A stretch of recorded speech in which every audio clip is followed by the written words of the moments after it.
Hello दोस्तों, स्वागत है आपका लर्निंग टू अर्निंग चैनल पर, जहां हम how to learn share market से जुड़ी कुछ इंपॉर्टेंट टॉपिक के बारे में डिस्कस करते हैं।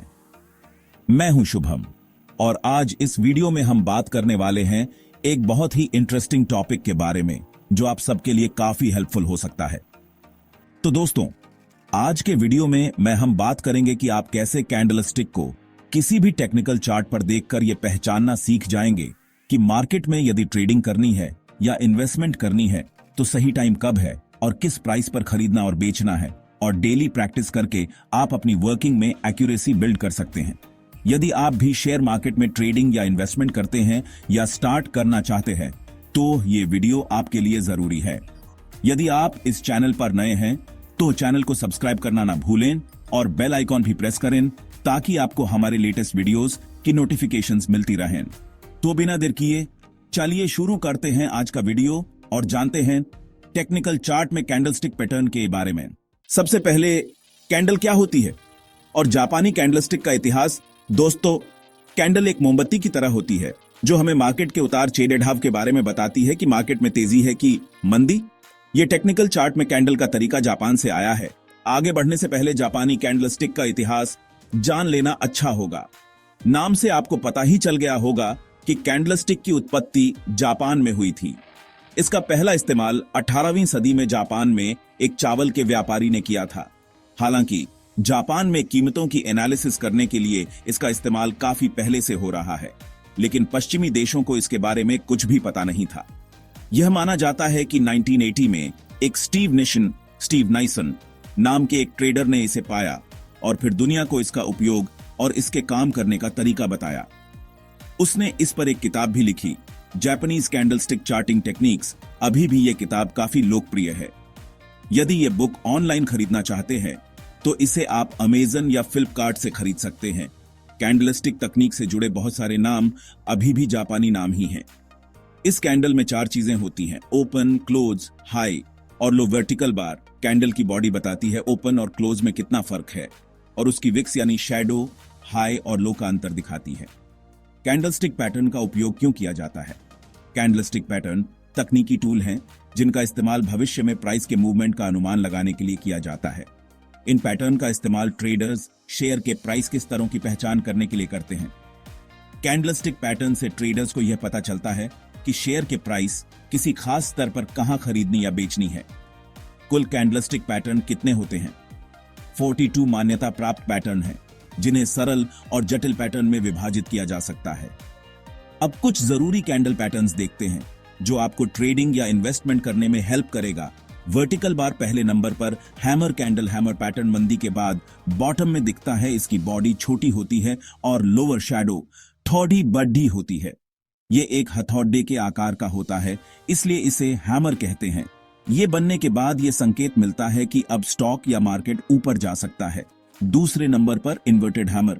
ये सिंगल कैंडल होता है जो उल्टा हथौड़ा जैसे दिखता है। इसकी बॉडी छोटी होती है और हायर शैडो बड़ी होती है। ये मंदी के बाद बॉटम में बनता है और ये संकेत देता है कि स्टॉक का भाव ऊपर जा सकता है। तीसरे नंबर पर piercing pattern. Piercing pattern 2 candles को मिलकर बनता है। ये मंदी के बाद बॉटम में बनता है। पहला कैंडल लाल यानी बेरिश होता है और दूसरा हरा कैंडल गैप डाउन ओपन होता है और पिछले कैंडल के बॉडी के 50% ऊपर जाके क्लोज होता है। इससे भाव ऊपर जाने वाला है ऐसा संकेत मिलता है। चौथे नंबर पर बुलिश एंगल्फिंग पैटर्न। ये पैटर्न 2 कैंडल्स को मिलकर बनता है। ये मंदी के बाद बॉटम में बनता है। पहला कैंडल लाल यानी बेरिश होता है, दूसरा कैंडल हरा यानी बुलिश बनता है और वो पहले वाले को पूरा ढक देता है। इतना बड़ा होता है। इसके बाद अब स्टॉक ऊपर जाने वाला है ऐसा संकेत मिलता है। 5वें नंबर पर बेयरिश एंगल्फिंग पैटर्न।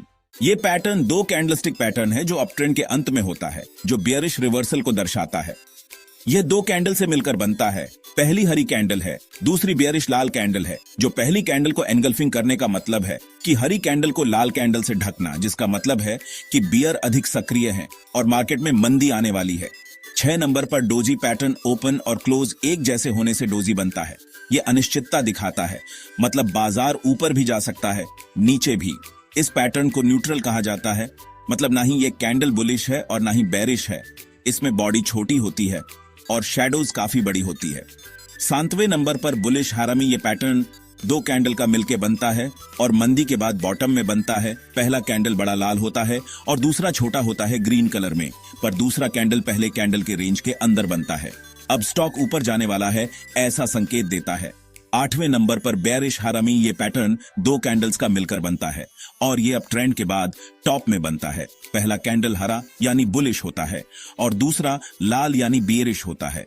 दूसरा कैंडल पहले कैंडल से छोटा होता है और पहले वाले के बॉडी के रेंज के अंदर ही ओपन और क्लोज होता है। यह दर्शाता है कि अब स्टॉक नीचे गिरने वाला है। 9th नंबर पर 3 ब्लैक क्रोज। ये पैटर्न 3 कैंडल से मिलकर बनता है और ये अप ट्रेंड के बाद टॉप में बनता है। तीनों कैंडल लाल यानी बेरिश होते हैं। इनकी शैडोज छोटी होती है या फिर नहीं होती है। हर नया कैंडल पहले वाले के बॉडी के रेंज में ही खुलता है। यह दर्शाता है कि अब स्टॉक नीचे गिर सकता है या नहीं। वर्टिकल बार 10th नंबर पर द मॉर्निंग स्टार। यह पैटर्न 3 कैंडल से मिलकर बनता है। यह मंदी के बाद बॉटम में बनता है।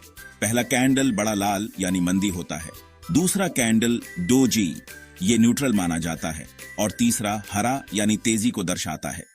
ये जब चार्ट पर दिखाई देता है तो ऐसे संकेत मिलते हैं कि स्टॉक ऊपर जा सकता है।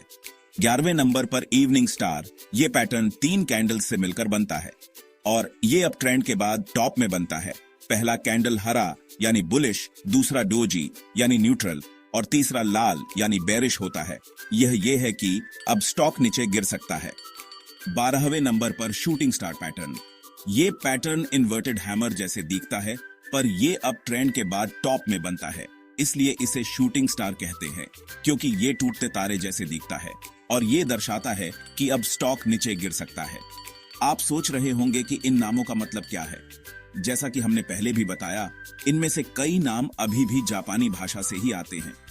आखिर में इन पैटर्न्स को समझने के लिए प्रैक्टिस और पढ़ाई करनी पड़ेगी। कैंडल पैटर्न्स के साथ साथ दूसरे टेक्निकल इंडिकेटर्स भी इस्तेमाल करो ताकि अच्छे फैसले ले सको। दोस्तों, अगर वीडियो पसंद आया तो लाइक, शेयर और सब्सक्राइब जरूर करना। अगली बार फिर मिलेंगे नई जानकारी के साथ। Thank you watching this video.